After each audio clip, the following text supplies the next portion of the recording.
For centuries, the peaceful galaxy of Volton has been protected from the evil empire by a triangular force field. The edges of this force field function as energy barriers, while the vertices function as space stations. But recently, the evil empire has developed new weapons capable of blasting through this shimmering shell. In fact, a fleet of their evil ships is already on its way to attack Volton. The Voltons have no more than a few hours to upgrade their force field, lest their galaxy falls into the hands of these cruel tyrants.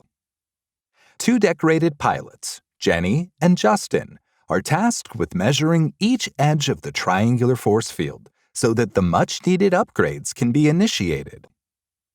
Jenny flies along the edge leading to Space Station B, while Justin flies along line segment AC, followed by line segment CB. Unfortunately, though, as soon as they reach Station B, Justin realizes that he has measured the sum of sides AC and CB instead of measuring their individual lengths. While he can go back to measure the distances again, Station C seems to have suffered an irreversible power failure. Even energy barriers AC and CB are no longer active, preventing Justin from following them with his ship. In short, the triangle has been dismantled, and it's now up to Jenny and Justin to recreate it as quickly as possible. Jenny knows the length of line segment AB, while Justin knows the combined lengths of AC and CB. Besides this, Justin's ship has also managed to capture the value of angle BAC during its flight. If AB equals 5 units, angle BAC equals 60 degrees, and the sum of AC and CB equals 7.5 units, how can Jenny and Justin construct the triangular force field in order to measure its edges again?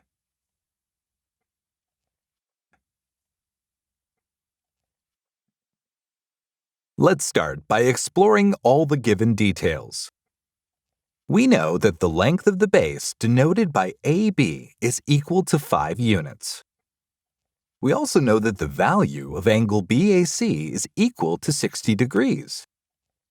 The procedure to construct this angle is the same as what we've learned previously. Let's label this ray as AX. One thing we can say for sure is that the third vertex of our triangle will lie somewhere along AX. So, let's pick a random point on AX and label it as C. Now that we have a speculative position for point C, we can verify whether the sum of AC and CB is equal to 7.5 units. To do this, place your compass at point A and draw an arc intersecting AX at a point D such that AD is equal to 7.5 units.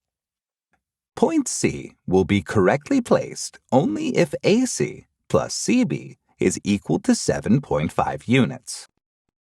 According to the diagram, however, this value is equal to AD. Therefore, AC plus CB should be kept equal to AD. The fact that AD can also be expressed as AC plus CD means that AC plus CD is equal to AC plus CB.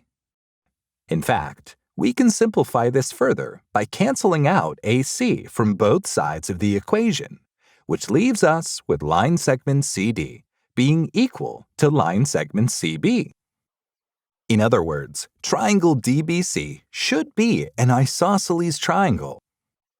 What's even more interesting is that this statement makes it super easy to find out the last vertex. This is because the apex of triangle DBC is the same as the apex of triangle ABC. All we need to do is to construct the perpendicular bisector of line segment DB.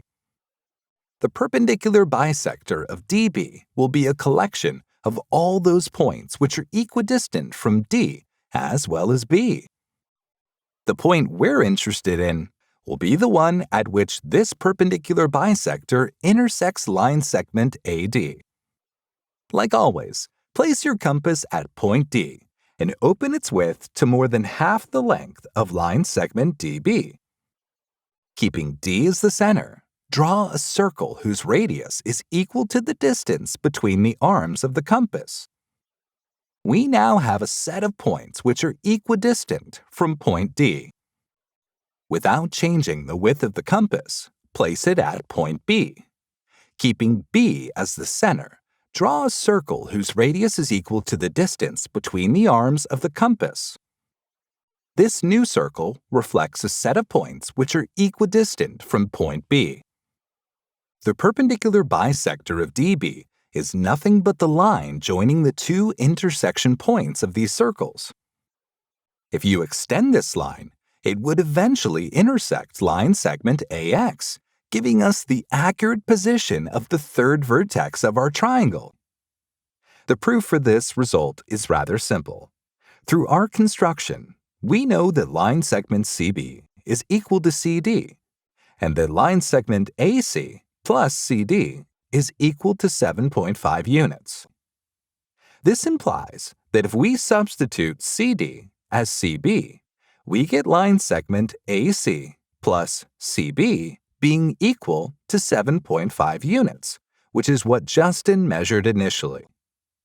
In general, we now know that one can construct a triangle by knowing just its base, one of the base angles, and the sum of the other two sides. Confident in his construction, Justin zooms his ship down sides AC and CB to measure their individual lengths. He transmits his findings to the forcefield tech crew, and they have brand new energy barriers sizzling with power the moment Station C is back online. The evil Empire ships arrive, but their advanced blasters are no match for the peaceful Volton's superior shielding.